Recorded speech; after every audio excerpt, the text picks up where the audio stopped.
আচ্ছা শুনো, কথা বলবা না আমি যখন ইয়া করা বাসকে আর মজ্জেল এহসান আপনার আসলে একটু পজ করব। শুরু করব।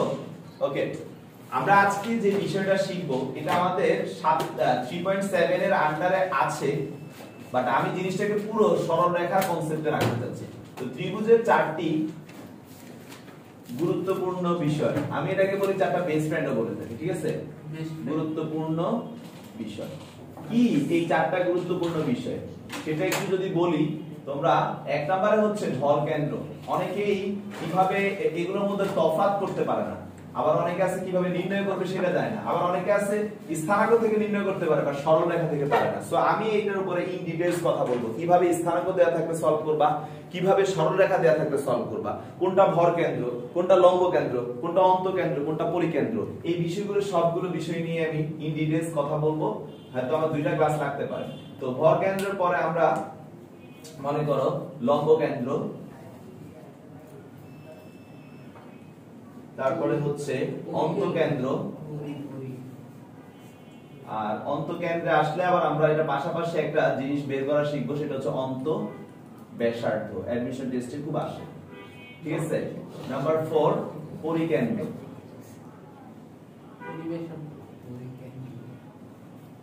এটারও একটা বিষয় পরিব্যাসার্ধ। তো স্যার এই চারটা বিষয় হচ্ছে আমাদের সরল রেখার পার্টের লাস্ট বেসিক বললে বলতে পারেন, যাই বলেন। এটার পরে আমাদের সরল রেখার ইনশাআল্লাহ আর তেমন কিছু নাই, তেমন কিছু কিছুই নাই বেসিক্যালি জানা। এরপরে আপনারা প্র্যাকটিস করতে করতে নিজেদের মতো করে অনেক শর্টকাট বের করে ফেলতে পারবেন।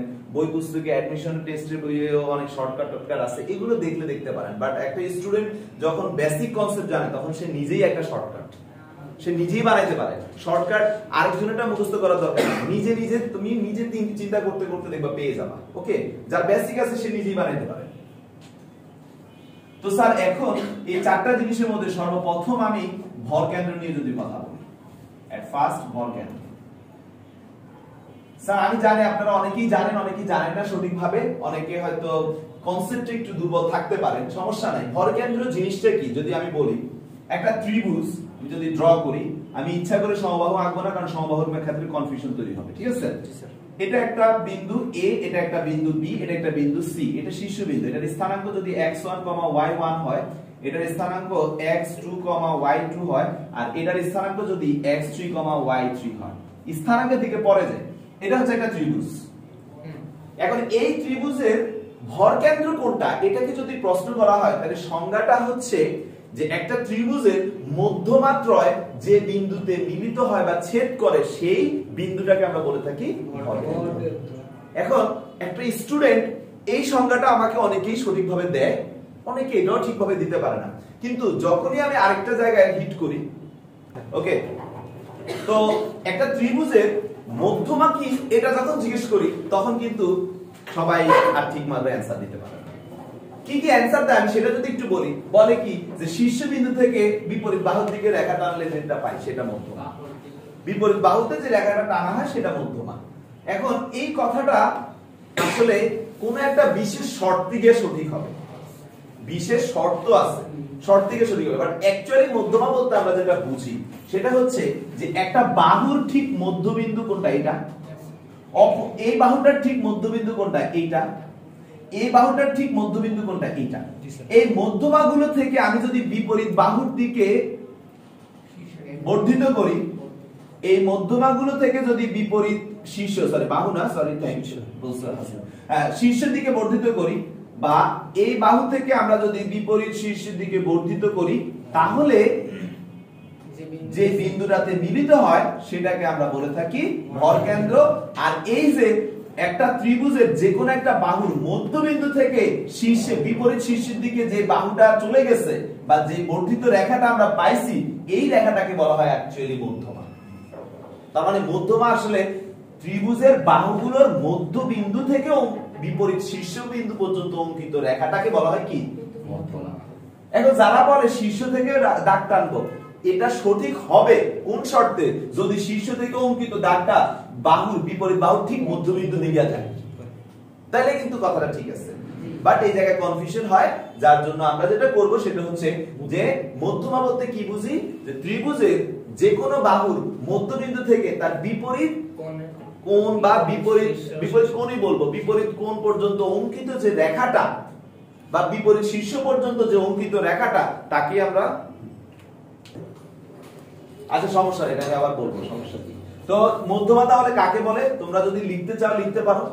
মধ্যমা হচ্ছে কি, কোন একটা ত্রিভুজের যে কোনো একটা বাহুর মধ্যবিন্দু থেকে তার বিপরীত শীর্ষ পর্যন্ত অঙ্কিত রেখাকে আমরা কি বলে থাকবো, মধ্যমা বলবো। তাহলে মুয়াজ্জিন এটাকে যদি ভাইয়ের নামকরণ করি ডি, এটাকে যদি ভাইয়ের নামকরণ করি ই, আর এটাকে যদি এফ বলি, তাহলে আমাকে একটু বলতে পারো যে এই এবিসি ত্রিভুজের মধ্যমাগুলো কোন কোন বাহু? এডি, বিই আর কি সিএফ, মধ্যবিন্দুগুলোর যে রেখাটা, ঠিক আছে। তার মানে এখানে মধ্যবিন্দুগুলো থেকে যে বাহুগুলো আমরা পাইছি সেটা হচ্ছে এডি পেয়েছি, বিই পেয়েছি, সিএফ পেয়েছি। তার মানে এই এডি, বিই এবং সিএফ এগুলোই হচ্ছে কি মধ্যমা, মনে থাকবে? আচ্ছা, তাহলে আমরা মধ্যমা কাকে বলে বুঝলাম। এবার এই মধ্যমাগুলো যে বিন্দুতে গিয়া ছেদ করে, মধ্যমা ত্রয় যে বিন্দুতে ছেদ করে সেই বিন্দুটাকে আমরা বলে থাকি ভর কেন্দ্র বা গ্র্যাভিটেশনাল কি পয়েন্ট বা সেন্টার যেটাকে বলো। তাহলে এখন আমরা আমাদের ভর কেন্দ্র পেয়ে গেছি, কিন্তু পরীক্ষার হলে এটা নির্ণয় করতে বলা হবে। এই ভর কেন্দ্র নির্ণয় করার জন্য আমি আপনাদেরকে ডাটা দুই ভাবে দিতে পারি, এই স্থানাঙ্ক দিয়ে দিতে পারি অথবা আমি সরল রেখার সাহায্যে দিতে পারি। কি স্যার, এই বাহুর সমীকরণ দিয়ে দিলাম, এই বাহুর সমীকরণ দিয়ে দিলাম, এই বাহুর সমীকরণ দিয়ে দিলাম। তো ফার্স্টে আসলে স্থানাঙ্ক দেয়া থাকলে আমি 3.2 তে এটা শিখাইছি, আজকে আবারও করাচ্ছি, নো প্রবলেম। তো আমি তোমাদেরকে আগে একটা ইনফরমেশন বলে দিচ্ছি, এটা আসলে 9 10 এ করে আসছো যে আমাদের ভর কেন্দ্র মধ্যমাকে 2:1 অনুপাতে কি করে, অন্তর্বিভক্ত করে। আর এটা যেহেতু মধ্যবিন্দু, তাহলে ডি বিন্দুর স্থানাঙ্ক কিন্তু আমরা মধ্যবিন্দুর কনসেপ্ট ব্যবহার করে বের করতে পারবো, যেটা কিনা কি, যে কোন বাহুর মধ্যবিন্দু হচ্ছে তার দুই পাশের x এর যোগফল ডিভাইড বাই 2 করলে মধ্যবিন্দুর x পাবো, দুই পাশের y যোগ করে 2 দ্বারা ভাগ করলে মধ্যবিন্দুর y পাবো, ঠিক আছে। তাহলে ব্যাপারটা হচ্ছে এরকম যে এখানে d এর স্থানাঙ্ক কি হবে, স্বাভাবিক d এর স্থানাঙ্ক আগে আমরা বের করি, সেটা কত হবে স্যার, দুই পাশের x যোগ করলে x2 plus x3 divide by 2, দুই পাশের y যোগ করলে y2 plus y3 divide by 2। এটা হচ্ছে আমাদের d এর স্থানাঙ্ক, ক্লিয়ার? এখন আমরা d জানি x2 plus x3 divide by 2, y2 plus y3 divide by 2। এবার এই যে a ও জানো, b ও জানো, কত অনুপাতে অন্তর্ভুক্ত করছে সেটাও জানো। তাহলে আমরা আবার কি লিখবো, যে g এডি বাহুকে 2:1 অনুপাতে অন্তর্বিভক্ত করে। তাহলে অতএব g এর x স্থানাঙ্ক, g এর যেটা x সেটা কত হবে স্যার, m1 বলতে কত, এখানে 2, m1 ইনটু যে পাশের অনুপাত নিব তার বিপরীত পাশের x নিব, তাহলে তার বিপরীত পাশের x2 plus x3 divided by 2 plus m2 বলতে কত 1 ইনটু যে পাশের 1 নিচ্ছি তার বিপরীত পাশের x, তাহলে কি নিব x1 ডিভাইড বাই অনুপাতের যোগফল, যেটা আসতেছে কি আসলো 2 2 কাটা হাসিল, তাহলে কি আসে সাজায় লিখলে x1 plus x2 plus x3 divided by 3। কি বুঝা গেছে? অনুরূপ ভাবে আমরা যদি y এর স্থানাঙ্ক চাই, g এর y এর স্থানাঙ্ক একই স্টাইলে হবে না? কি হবে sir, 2 into y2 plus y3 divide by 2 plus 1 into y1 divided by 2 plus 1, যার মানে হচ্ছে সাজায় লিখলে 2 2 কাটা y1 plus y2 plus y3 divided by 3। তাহলে অতএব কথা কম, g এর স্থানাঙ্ক মানে আমাদের ভর কেন্দ্রের স্থানাঙ্কটা কি হচ্ছে, সুন্দর করে আমরা এখন থেকে যদি স্থানাঙ্কগুলো জানা থাকে তাহলে আমরা তিনটা x কে যোগ করে 3 দ্বারা ভাগ করলে পাবো x, তিনটা y কে যোগ করে 3 দ্বারা ভাগ করলে পাবো কি y। এটাই হচ্ছে আমাদের ভরকেন্দ্রের স্থানাঙ্ক। কি সূত্রটা একটু পাশে লেখা দেন। কোন সূত্র? এই যে g এর y এর স্থানাঙ্ক যে সূত্রটা ব্যবহার করছে স্যার, ও বলতেছে ওই যে এটা আচ্ছা, মানে তুমি যে সূত্রটা জানতে চাচ্ছ, আচ্ছা ঠিক আছে, আমরা m1 ইনটু এখানে যেহেতু y টা করছি তাই y2 plus m2 into y1 divided by m1 plus m2। একই রকম ভাবে x এর y এর জায়গায় x হবে। এটা কি সূত্র? অন্তর্বিভক্তিকরণের সূত্র 3.2।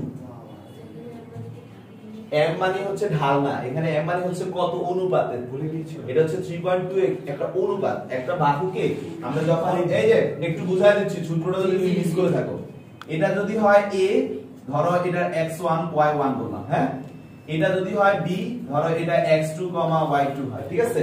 এখন এই বাহুটাকে তো তুমি সমানভাবে ভাগ করতে পারো, আবার এমনও তো হতে পারে অসমান ভাগে ভাগ করতে পারো। অসমান যখন হয়ে যায় অঙ্ক সলভ করতে পারতে হবে, তখন তোমাকে জানতে হবে এই অসমানটা কে কার কত গুণ। ধরো এই পাশে 1 ভাগ গেছে, এই পাশে কয় ভাগ গেছে? 2 ভাগ। তার মানে এটা 1:2 অনুপাতে বিভক্ত হচ্ছে। তো m বলতে আমি এই অনুপাতটাকে বুঝাইছি। কথা বুঝতে পারছো? তাহলে এইটা সূত্রটা কিভাবে বের করব? যে বিন্দুতে ছেদ করছে সেই বিন্দুর x y মহাজন এটা কি চলতেছে? জি স্যার। আচ্ছা চলুন। তাহলে x y x বের করার নিয়মটা কি? যে আমরা অনুপাতটা আগে লিখব। ধরো m1 লিখছি, m1 হচ্ছে এই পাশে, বিন্দুটার এই পাশে, তাহলে m2 টা ওই পাশে না, তাহলে m1 লিখছি, তার মানে x লিখব তার অপর পাশেরটা, তাহলে এই পাশের m এর সাথে গুণ হবে অপর পাশের x। তারপরে এই পাশের এবারে m2 লিখছি, x1, এবারে এই পাশের m2 লিখছি, তারপর x হবে তার অপর পাশে, তার মানে x1 divided by m1 plus m2। বুঝতে পারছো? একই রকম ভাবে y এর কাজটা করা হয়। ক্লিয়ার? আচ্ছা, তো তোমরা এইটুকু তুলে ফেলো আর তোলা পর্যন্ত ভাবে পজ করে রাখো। তো এই যে ভরকেন্দ্রটা নির্ণয় করা শিখাইলাম তোমাদেরকে, এটা কোথা থেকে? যদি আমাদের স্থানাঙ্ক দেয়া থাকে শীর্ষবিন্দুগুলো। ওকে, আরাফাত এই শীর্ষবিন্দু, যেমন কি এখন যদি বলি আরাফাত একটা ত্রিভুজের ভরকেন্দ্র নির্ণয় করো, আমি দিয়ে দিলাম 3,1 4,2 2 3,-1। তাহলে এখন তুমি x1 y1 জানো, x2 y2 জানো, x3 y3 জানো না? জি স্যার। তাহলে এই যে ডাইরেক্ট সূত্রটা ব্যবহার করে কি x1 এর জায়গায় হবে 3, x2 এর জায়গায় হবে 4, x3 এর জায়গায় হবে 3 ডিভাইড বাই 3 করে কি তুমি ভরকেন্দ্রের x বের করতে পারবা। সেম ভাবে y1 এর জায়গায় হবে 1, y2 এর জায়গায় হবে 2, y3 এর জায়গায় হবে -1 ডিভাইড বাই 3 করে তুমি কি করতে পারবা? y এর স্থানাঙ্ক বের করে ফেলতে পারবা। জিনিসটা শিখাইছি, বাট সূত্র তো এখন ডাইরেক্ট অ্যাপ্লাই করলে কাজ শেষ। জি স্যার। কথা বুঝতে পারছো? আচ্ছা, তো ভরকেন্দ্র আমরা শিখলাম কি ব্যবহার করে? স্থানাঙ্ক ব্যবহার করে। এবার আসো সরল রেখা দেয়া থাকলে, মানে হেডলাইন দাও যে এখন যদি একটা ত্রিভুজের 3 বাহুর সরল রেখা দিয়ে ভরকেন্দ্র নির্ণয় করতে বলা হয়। একটি ত্রিভুজের 3 বাহুর সরল রেখার সমীকরণ দিয়ে যদি ভরকেন্দ্র নির্ণয় করতে বলা হয়, বা অন্যভাবে বলতে পারো সরল রেখা ব্যবহার করে ভরকেন্দ্র নির্ণয়, তাহলে সেই ক্ষেত্রে কি হইতে পারে?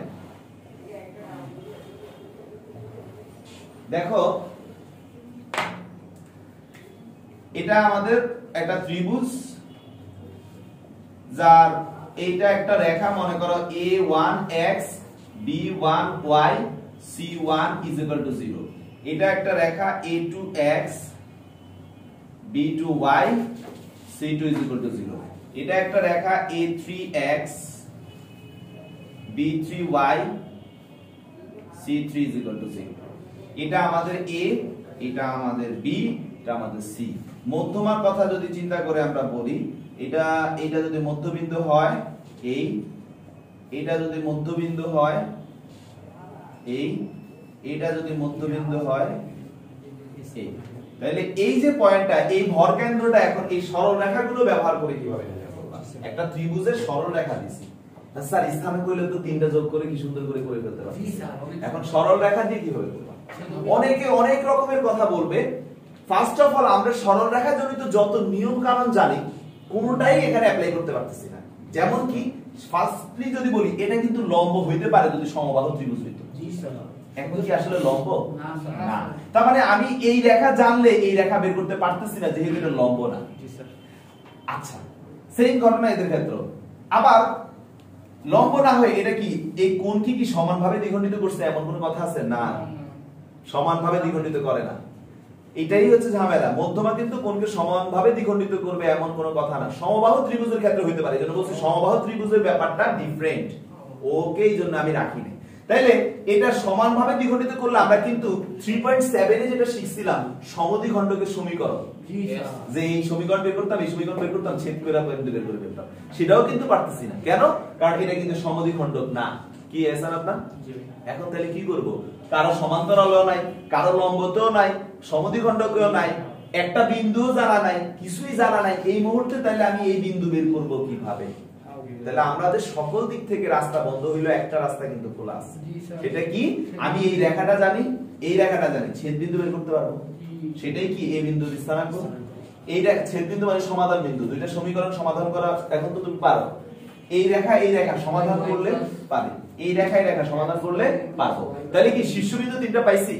এবার শীর্ষবিন্দু পাইলে একটু আগে যে স্থানাঙ্কের কনসেপ্ট শিখেছি সেটা চলে আসলো না? তাহলে তোমরা এইভাবে লিখে পরে আমি যে কথাগুলো বলছি এগুলো লিখে দিচ্ছি, সেগুলো লিখো। সরি, সূত্রটা একটু লেখা দেন। লেখো, যে সূত্র তো তোমাদের আগেই আছে। তারপর ভিডিওটা। হ্যাঁ, তো যেটা বলতেছিলাম, লেখো যে যদি একটি ত্রিভুজের তিন বাহুর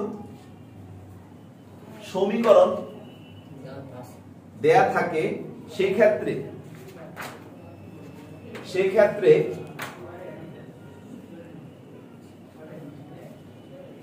প্রতিটি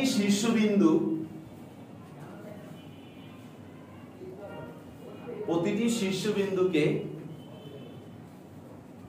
যে রেখাদ্বয় স্পর্শ করে, প্রতিটি শীর্ষবিন্দুকে যে রেখাদ্বয় স্পর্শ করে, প্রতিটি শীর্ষবিন্দুকে যে রেখাদ্বয় স্পর্শ করে তাদের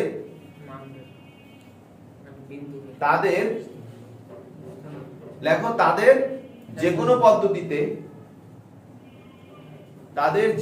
পদ্ধতিতে ব্র্যাকেটে লেখো অপনয়ন, প্রতিস্থাপন, বজ্রগুণন। তাদের যে কোনো পদ্ধতিতে অপনয়ন, প্রতিস্থাপন, বজ্রগুণন, যেটা করো তোমাদের ইচ্ছা, ঠিক আছে? যে কোনো পদ্ধতিতে ব্র্যাকেট ক্লোজ করো, পদ্ধতিতে সমাধান করে শীর্ষবিন্দুগুলো বের করব।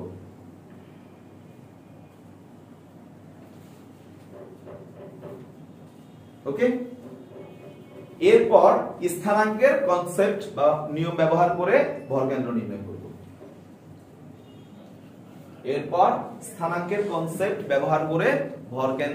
নির্ণয় করব। তাহলে কি সাহাবীর হোসেন সরলরেখা দেয়া থাক আর স্থানাঙ্ক দেয়া থাক, ভরকেন্দ্র নির্ণয় করতে পারবেন না কোন থেকে? ইনশাআল্লাহ। এবার আমরা অন্তকেন্দ্র শিখব। আর যদি স্যার ধরেন সমবাহু ত্রিভুজের দিল, সমবাহু ত্রিভুজের তো পুরো সিস্টেমই চেঞ্জ হয়ে যাচ্ছে।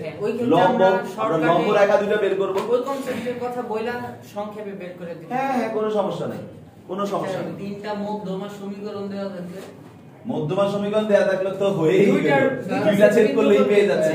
যদি তিনটা মধ্যমা সমীকরণ দেয়া থাকে তাহলে তো আমাদের অঙ্ক একেবারেই শর্ট হয়ে গেল। যে কোনো দুইটারে ছেদ করলেই তো ছেদ বিন্দুটাই আমাদের ভরকেন্দ্র। স্থানাঙ্ক দেয়া থাকলে তো আমরা শিখলামই যে স্থানাঙ্ক দেয়া থাকলে কিভাবে করতে হবে। ভরকেন্দ্রের x x1 x2 x3 divide by 3 এটা। জি বলেন স্যার। মধ্যমা কেন স্যার কোণকে সমদ্বিখণ্ডক স্যার? মধ্যমা কোণকে সমদ্বিখণ্ডক করবে না, কারণ আমরা এই মধ্যমা আমার এখানে কিন্তু আপনি একটু ভালো করে দেখেন, আমি যদি আঁকতে যাই আমি তো এখানে ফ্রি হ্যান্ডে করছি, এক পাশে পড়ে যেতে পারে, যে কোনো এক পাশে পড়ে যায় একটা, মানে এই ত্রিভুজটাকে যদি আমি আরো বাড়ায় আনি হাসি, এই ঠিক আছে, এই মধ্যমা কিন্তু এইখানে বা এইখানে, এখান থেকে আমি টানলে সে কিন্তু এইভাবে এসে, ঠিক আছে, একদম এখানে। তাহলে এক পাশে কম এক পাশে বেশি হয়ে যাবে। আবার যদি সমবাহু ত্রিভুজ হয় ভাই, তাহলে এই যে এই লম্ব না শুধু সমানও হয়, কোনটা সমানভাবে দ্বিখণ্ডিত করে। সো সমবাহুর ক্ষেত্রে সকল ব্যাপার আলাদা, সমদ্বিবাহুর ক্ষেত্রে কিন্তু। আচ্ছা, তো স্যার আপনারা কি ভরকেন্দ্রের কনসেপ্ট বুঝতে পারছেন? এবার আসেন হেডলাইন দিবেন অন্তকেন্দ্র। লম্ব কেন্দ্র আমি পরে আলোচনা করব, এইটা রিভার্সটা আগে করায় ফেলবো। অন্তকেন্দ্র বুঝবো? হ্যাঁ, অন্তকেন্দ্র। অন্তকেন্দ্র সবাই একটু খেয়াল করেন, অন্তঃকেন্দ্র। আচ্ছা মুয়াজ্জিন, জি স্যার। ভাই চিত্রটা কি দেখো, চিত্রটা সুন্দরভাবে আসতেছে কি? আরেকটু নিচে আঁকলে ভালো হয়। হ্যাঁ আরেকটু একটু নিচে নিচে? আঁকলে। আচ্ছা আমরা একটা ত্রিভুজ আঁকতেছি, একটু দেখো সাবির, এই যে একটা ত্রিভুজ আঁকলাম, অনেক সুন্দর ছিল। এইদিকে তাকাও, বইয়ে কিছু দেখার দরকার নেই। হ্যাঁ বললো এইটা একটা কোণ, জি স্যার। এটা একটা কোণ, জি স্যার। এইটা একটা কোণ। এটার নাম এ, এটার নাম বি, এটার নাম সি। ধরো এটার স্থানাঙ্ক হচ্ছে x1, y1, এটার স্থানাঙ্ক হচ্ছে x2, y2, এটার স্থানাঙ্ক হচ্ছে x3, y3। এই এর বিপরীতে যে বাহুটা থাকে সেই বাহুটার নাম হচ্ছে এ বাহু, বি এর বিপরীতে যে বাহুটা থাকে তার নাম হচ্ছে বি বাহু, সি এর বিপরীতে যে বাহুটা থাকে তার নাম হচ্ছে সি বাহু। এটাও আমরা জানি। এখন এই যে কোণগুলো, এগুলোকে যদি সমানভাবে দ্বিখণ্ডিত করি, মানে কি সমদ্বিখণ্ডক, রাইট? জি স্যার। অলরাইট। সমানভাবে দ্বিখণ্ডিত করব, জি স্যার। সমানভাবে দ্বিখণ্ডিত করব। ওকে, এই সমানভাবে দ্বিখণ্ডিত করলে এই যে পয়েন্টটা পাইলাম, এই পয়েন্টটার নাম হচ্ছে অন্তঃকেন্দ্র। কিন্তু কেন অন্তঃকেন্দ্র? কারণ এটা একটা বৃত্ত। একটু আবার অপেক্ষা করো, আমি কিছু কথা বলি। আবারও বলতেছি, একটা ত্রিভুজের কোণের সমদ্বিখণ্ডক ত্রয়, আমি কিন্তু এর আগেরটা বলছি বাহুর মধ্যবিন্দু শীর্ষবিন্দু থেকে মিলিত হইবে, আর এটা উল্টা হইছে। আগেটা ছিল বাহুর মধ্যবিন্দু, আর এবার হচ্ছে কোণের। কোণকে সমানভাবে বিভক্ত করলে জি স্যার। কোণের সমদ্বিখণ্ডক ত্রয় যেখানে গিয়ে মিলিত হয়, ওই বিন্দুটাকে আমরা বলে থাকি অন্তঃকেন্দ্র। কিন্তু অন্ত কেন? আরাফাত বুঝতেছো? কোনটা বুঝো নাই? অন্তঃকেন্দ্র তো আমি এখনো বলি নাই, মানে আগে এটা বুঝছো কি না, এটা কিসের কোণ? একটা কোণকে দুই ভাগে বিভক্ত করবা, কোণকে দুই ভাগে বিভক্ত করবা, কোণকে দুই ভাগে বিভক্ত করলে এই বিভক্ত রেখাগুলো যেখানে গিয়ে মিলিত হয় সেটাই হচ্ছে কি অন্তঃকেন্দ্র। এবার অন্তঃকেন্দ্র দেখো, আমি একটা জিনিস এটা তোমাদের জ্যামিতিতে প্রমাণ করে আসার কথা, যে এই যে বাহুটা, এই যে বাহুটা, এই যে বাহুটা, এটা কিন্তু সমান। তাহলে এদের সমান ব্যাসার্ধ নিয়ে আমি একটা বৃত্ত যদি অঙ্কন করি, তাহলে এই বৃত্তটা ত্রিভুজের অভ্যন্তরে না বাহিরে? তার মানে এটা অন্তবৃত্ত। জি স্যার। একটা অন্তবৃত্তের এই কেন্দ্রটার নাম কি হবে? অন্তঃকেন্দ্র। আবার বৃত্ত বাদ দিয়ে ত্রিভুজের ক্ষেত্রে দেখলে সেম বিন্দু না? জি, তাই এই সেম বিন্দুটাই তো, তাই এই ত্রিভুজের কোণের সমদ্বিখণ্ডক ত্রয় যেখানে মিলিত হয়, অথবা একটা ত্রিভুজের এই যে বৃত্ত যেটা, এই বৃত্তের যে কেন্দ্র, দুটো একই কথা। তো বৃত্তের কেন্দ্রকে আমরা, যেহেতু এটা অন্তবৃত্ত, তাই এই কেন্দ্রটাকে আমরা নামকরণ করছি কি অন্তঃকেন্দ্র। বুঝতে পারছো? তো স্যার আপনারা পরে তুলবেন, আমি আরো কাজ করতেছি। আপনারা জ্যামিতি পড়ে আসার কথা সবার, জি স্যার। যে এই যে বিন্দুটা যার নাম ডি, সে কিন্তু বিসি বাহুকে C/D অনুপাতে, বি অনুপাতে অন্তর্বিভক্ত করে, ঠিক আছে? আবার এই যে যার কথা আমরা বলতেছি অন্তঃকেন্দ্র, মানে আই, ইন সেন্টার, ইংরেজিতে এটাকে আমরা কি বলি? In centre. এই ইন সেন্টার তোমার A/C+B অনুপাতে অন্তর্বিভক্ত করে। প্রতিটা সমদ্বিখণ্ডক কে আমাদের ইন সেন্টার কত অনুপাতে অন্তর্ভুক্ত করে? এই যে A/C+B, আর এই যে D/C/B। এইটার প্রমাণটা তোমরা পড়ার কথা 9 এ যে উপপাদ্যগুলো পড়ছো সেখানে, ঠিক আছে? আপাতত এই প্রমাণে আমার এটা লাগবে না যে এটা কিভাবে আসছে কি। আমরা একটু আগে যেমন ভরকেন্দ্র 2:1, এটা চিরন্তন সত্য না? এগুলা চিরন্তন সত্য, ঠিক আছে? সো এটা নিয়ে টেনশনই কিছু নাই। আচ্ছা, তো এখন সি আর বি রাজনী কি? এই সি আর বি হচ্ছে, সি হচ্ছে এই এবি বাহু, বি হচ্ছে এই এসি বাহু, আর এ হচ্ছে এই বিসি বাহু, ঠিক আছে? তাহলে স্যার চিত্রটা আবার আঁকা শেষ, এখন একটু শুনো, তোমরা একবারে ফাইনালি তুলবা। তাহলে এখন আমাদের টার্গেট কি? আই বের করা। জি স্যার। একটু আগের প্রমাণের মতো করে আমি যদি এটাকে প্রমাণ শিখাই তোমাদের, তাহলে তোমাদের কাছে ইজি লাগবে। তাহলে আগে আমি ডি বের করব। জি স্যার। তাহলে ডি বের করার জন্য ডি কি করছে বলো তো? বিসি কে ও M2 C/B অনুপাতে কি করছে? না স্যার, বিভক্ত করেছে। অনুপাতে অন্তর্বিভক্ত করে। আচ্ছা, তাহলে অ্যাকর্ডিং টু দ্যাট কনসেপ্ট আমরা তাহলে বলতে পারি যে ডি এর স্থানাঙ্ক কি হবে M2 এবার তো বলতে পারবা।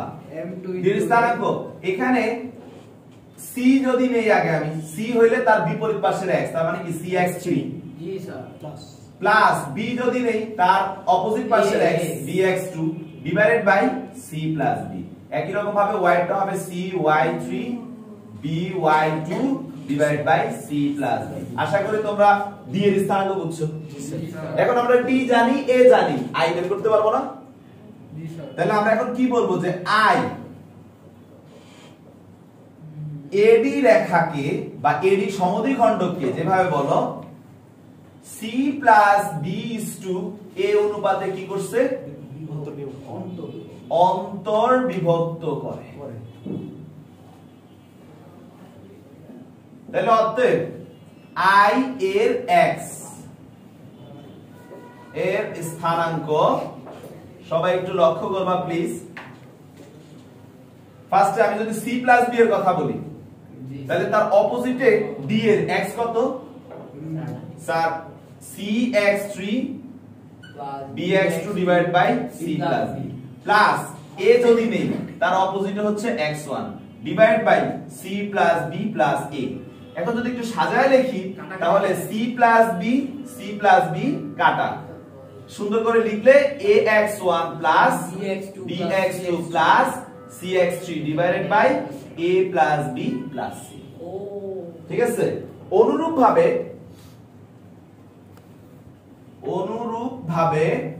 y এর স্থানাঙ্ক i এর y এর স্থানাঙ্ক, আর এটা করার দরকার আছে না? ডিরেক্টলি চলবে ay1 by2 cy3 divided by plus b plus. Clear? তাহলে নিশ্চয়ই আমরা বলতে পারি তাহলে অতএব i is equal to direct সূত্রটাকে সুন্দর করে যদি লিখি ax1 bx2 cx3 divided by a plus b plus c, comma y টা হবে a y1 b y2 c y3 divided by a plus b plus c। এটাই হচ্ছে আমাদের টোটাল অন্তঃকেন্দ্রের কনসেপ্ট। ওকে, তো তোমাদের তোলা দরকার। তো এভাবে আমরা তাহলে কি অন্তঃকেন্দ্র নির্ণয় করা শিখছি স্থানাঙ্ক ব্যবহার করে। এখনো কিন্তু আমি তোমাদেরকে সরলরেখা ব্যবহার করে শিখাইনি, নেক্সট ক্লাসে শিখবো ইনশাআল্লাহ। তো হ্যাঁ, সেটা তোমাদেরকে বলে দিব, সমস্যা নাই। অন্তঃব্যাসার্ধ, তো ব্যাসার্ধটা একটু যদি চিন্তা করি কার কথা বলতেছি? এই যে i, ধরো এটা যদি e হয় তাহলে ie, অথবা এটা যদি f হয় তাহলে if অথবা ib এর কথা বলতেছি, রাইট? এটাকে আমরা ব্যাসার্ধকে আমরা যদি রেডিয়াস দ্বারা নামকরণ করি মানে এই r আমাদেরকে বের করতে হবে, তাই তো? আচ্ছা, তো এখন এটাকে কিভাবে করা যায় তোমরা যদি একটু লক্ষ্য করো যে এই যে আমি একটু সবুজ কালিতে এখানে একটু দেখায় দিচ্ছি, এই একটা ত্রিভুজ কি দেখা যায়? a b i, আবার এইটুকু যদি সবুজ কালিতে দেখায় দিই তাহলে আরেকটা ত্রিভুজ কি দেখা যায়? a b c i, আর এটা হচ্ছে a i c, রাইট কি না? এই তিনটা ত্রিভুজের যে ক্ষেত্রফল আর পুরো ত্রিভুজের ক্ষেত্রফল কি এক সমান?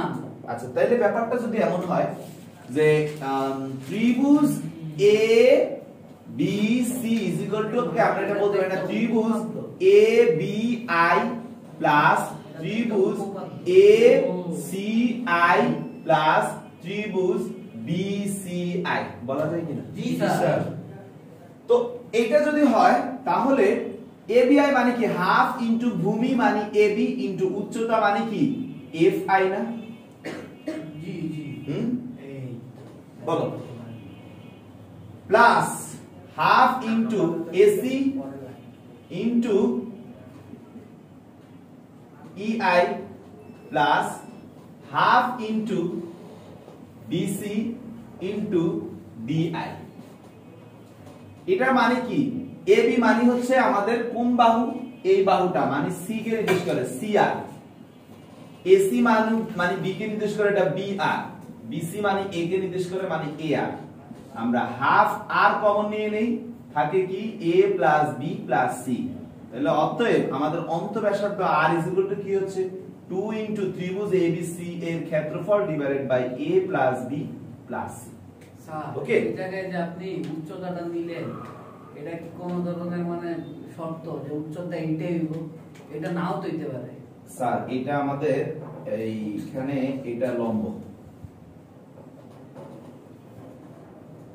যে ব্যাসার্ধ সে ব্যাসার্ধ Yes, sir. লম্ব, এটা একটা ব্যাসার্ধ না?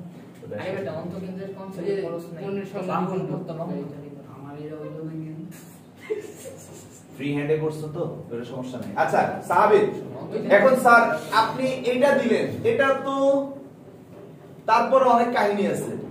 অঙ্ক খাতায় করার ক্ষেত্রে এগুলো খুব ইজি, কিন্তু যখন এমসিকিউ বলবো এই ধরনের সূত্র থেকে করাও টাফ। তাই আমি আরো একটু ছোট করব, আরো একটু সহজ করব। তো অনুমতি দিলে এগুলো মুছবো। ও না, তোমরা তো তোলো নাই না? আচ্ছা সমস্যা নেই, এখানেই করি। তো এখন একটু খেয়াল করো, ত্রিভুজ এবিসি এর ক্ষেত্রফল তো আমরা চ্যাপ্টার নাম্বার 3 তে শিখে আসছি না, স্থানাঙ্ক দেয়া থাকলে কিভাবে ক্ষেত্রফল বের করতে হয়। তাহলে সেই কনসেপ্টকে যদি ব্যবহার করি তাহলে হাফ ইনটু এটা কি অ্যাকচুয়ালি এরকম না, x1 x2 x3 y1 y2 y3 1 1 1, আর এটা তো a + b + c আছে, ঠিক আছে? জি স্যার। তো এদিকের কিছুটা তো লিখছো না? জি স্যার, জি স্যার। আচ্ছা।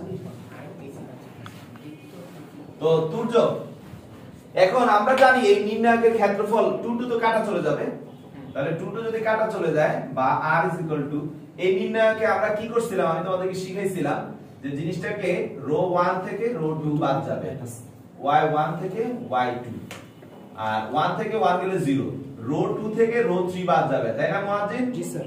এগুলা তখন খুব ফাস্ট ছিল, তো প্রথম খুব ভালো করে পড়ছিল পোলাপে। এরপরে যত প্রেসার বাড়তেছে আস্তে আস্তে দুর্বল হয়ে যাচ্ছে। না এটাই সাইন্স।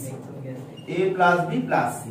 এখন আসো, তোমরা তো জানো যে 1 এর সাপেক্ষে যদি বিস্তার করি এই সারি বাদ এই কলাম বাদ, জি স্যার। তাহলে এটার সাথে এটা মাল্টিপ্লাই হবে, তাহলে কি হবে x1 - x2 into y2 - y3 জি স্যার।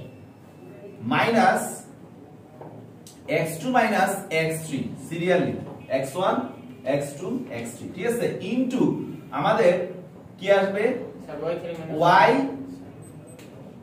y1 minus y2। দেখো 2 থেকে শুরু হইছে, 2 3 1 আবার 2 ব্যাক করব, ব্যাপারটা হচ্ছে এরকম। ওকে, মনে রাখার টেকনিক বলতেছি আর কি। এটা আমাদের নেগেটিভ আসতে পারে, তাই কি দিয়ে দিলাম modulus divided by a + b + c। তাহলে স্যার এখন যদি আপনি x গুলা জানেন y গুলা জানেন, এখন কি দ্রুত করা যাবে না এটা? জি স্যার, জি স্যার। ওকে, তাহলে এটাই হচ্ছে আমাদের অন্ত ব্যাসার্ধের সূত্র। তোমরা এটা মনে রাখলেও পারো, এটা মনে রাখলেও পারো, তোমাদের ইচ্ছা। ত্রিভুজ ABC এই পাশে রয়ে গেছে না, এই যে বা ত্রিভুজ ABC, বুঝতে পারছো?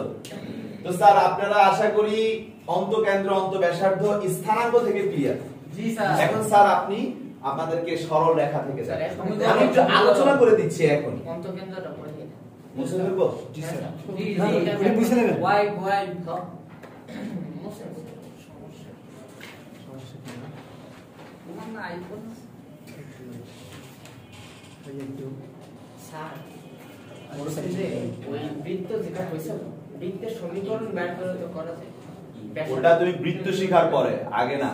তুমি এখন সরল রেখা জানো, তোমার মাথা এখন খেলবে খালি সরল রেখা দিয়ে। স্যার ওইটা দাঁড়িয়ে এরকম আগে আগে গেলে মিয়া বিয়ার আগে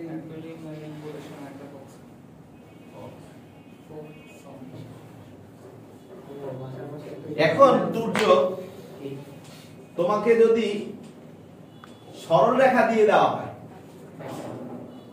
যে স্যার আপনি আমাকে a1x b1y c1 = 0, আপনাকে আমি আরেকটা দিলাম a2x b2y c2 = 0, আপনাকে আরো একটা দিলাম a3x b3y, মধ্যে আমাদের ক্লাস চলতেছে, জি স্যার। c3 = 0। তিনটার সরল রেখা দেওয়া হইলো একটা ত্রিভুজের।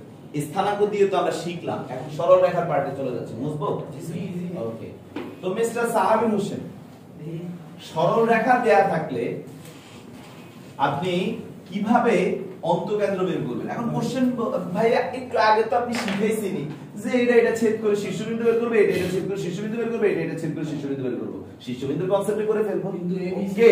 বাট এটার মধ্যে আরো একটা প্রসেসে করতে পারবো, সেটা হচ্ছে আপনারা তো স্পষ্ট ভাষায় অন্তকেন্দ্রের সংজ্ঞাটাই জানেন যে অন্তঃকেন্দ্র হচ্ছে কি কোণের সমদ্বিখণ্ডক, আর আমরা 3.7 এ শিখছি সমদ্বিখণ্ডকের সমীকরণ, শিখছি না? জি স্যার। কি মহাজন শিখি নাই? জি স্যার। পুরো একটা চ্যাপ্টারে অনেকদিন ধরে পড়ে আসছি শুধু এই জিনিসটা নিয়ে। কি আপু তুমি কিছু বলো, শিখা হয়েছে না? কোণের সমদ্বিখণ্ডক। তাহলে এই যে রেখা আর এই যে রেখা এদের মাঝে যে কোণটা আছে এই কোণের সমদ্বিখণ্ডকের সমীকরণ বের করতে পারি না? জি স্যার। প্রশ্ন স্যার এই কোণটা কি সূক্ষ্ম কোণের বের হবে না স্থূল কোণের? আচ্ছা ত্রিভুজের 3 কোণের সমষ্টি কত? 180। এখানে কোনোভাবে স্থূল কোণের ব্যাপারটা আসা সম্ভব? হ্যাঁ সম্ভব না। তাইলে ড্যাম শিওর এটা সূক্ষ্ম কোণ। তাহলে আমরা সর্বদাই সূক্ষ্ম কোণের কনসেপ্টের যে সমীকরণটা বের হবে সেটা নিব। ওকে। স্থূল কোণ আসা তো সম্ভব তো। আচ্ছা স্যার সম্ভব। একটা স্থূল কোণ এটা স্থূল কোণ না কেন? তুই বল। আচ্ছা তোমরা যেটা বলতেছো সেটা হইল, হ্যাঁ মনে করো আমরা যদি এটাকে নিয়ে কাজ করি, হ্যাঁ, এটা বলছি। হ্যাঁ এটাকে নিয়ে যদি আমরা কাজ করি, এটার কথা বলতেছো যে এই সমদ্বিখণ্ডকটা নিয়ে আমরা যদি কথা বলি। আচ্ছা এটাও আমরা শিখবো। এটার জন্য আমাদেরকে দেখতে হবে যে বাহুর ক্ষেত্রে, যে বাহুর মধ্যে একটা ব্যাপার আছে, স্থূলকোণ হওয়ার জন্য বাহুর সাইজ কোনটা বড় কোনটা ছোট সেই বিষয় থেকে আসে। স্যার এমনি স্থূলকোণ হয় না, কারণ স্থূলকোণের ক্ষেত্রে অন্তঃকেন্দ্র তারপরে ত্রিভুজের লাইন। সেটা অন্য বিষয়, বাহুর বিষয় চলে আসে। এখন আমাদের যে পার্টটা আমরা পড়তেছি, ঠিক আছে, সেই পার্টটার ক্ষেত্রে এখন তুমি যদি এটা ড্র করতে যাও, ফ্রি হ্যাঁ। আমার এখানে হয়তো আমি মিলাই ফেলতে পারবো বাস্তবে, কিন্তু অরিজিনালি যে আমি যদি আঁকতে গেলে যে প্রবলেমটা ফেস হয় সেটা হচ্ছে থাকে না আর কি, বাইরে থাকে না। এই জন্য একটা শর্ত তোমরা পড়ার কথা আর কি, যে অন্তঃকেন্দ্রের ক্ষেত্রে আমরা একটা শর্তই রাখি যে আমাদের বৃত্ত যেটা হয় সেটা যদি করতে যাই আমরা আবার সমানও হয় না, ঠিক আছে? তো সেই শর্তকে মানতে চাইবে না যে যদি স্থূলকোণ হইতে যায়, তো এটা আপনার ড্যাম শিওর সবসময় কি হবে, সূক্ষ্মকোণ হবে। তো এখন এই যে সমদ্বিখণ্ডক একটা বের করলাম না স্বাভাবিক, জি স্যার। আরেকটা বের করলাম, তাহলে এইভাবে একটা সমদ্বিখণ্ডক বের করলাম আরেকটা সমদ্বিখণ্ডক বের করলাম, এদের ছেদ বিন্দুটাই কি অন্তঃকেন্দ্র। কথা বুঝতে পারছো? ওভাবে আমরা বের করব, ঠিক আছে? তো এখন ছেদ বিন্দুটা কি পাইছো? জি। ছেদ বিন্দুটা থেকে এই রেখাটার উপরে যে লম্ব দূরত্ব সেটাই কি তার অন্তঃব্যাসার্ধ না? জি হ্যাঁ স্যার। স্যার। সি বিন্দু থেকে মাইনাস রেখা সি লম্ব দূরত্ব, জি স্যার। ঠিক আছে? তাহলে আমরা আশা করি সবাই বুঝতে পারছি। জি স্যার। তো আমি তারপরে এগুলো নিয়ে আগামী ক্লাসে আলোচনা করব। তো আজকে যেটুকু বুঝাইছি কনসেপ্ট কি ক্লিয়ার হয়েছে না? পানির মতো পরিষ্কার হয়েছে না? আর কখনো এই ভর কেন্দ্র আর অন্তঃকেন্দ্র কোনো সমস্যা হবে? না, স্যার। ইনশাআল্লাহ হবে না। একবারে অ্যাডমিশন পর্যন্ত তোমরা রেডি।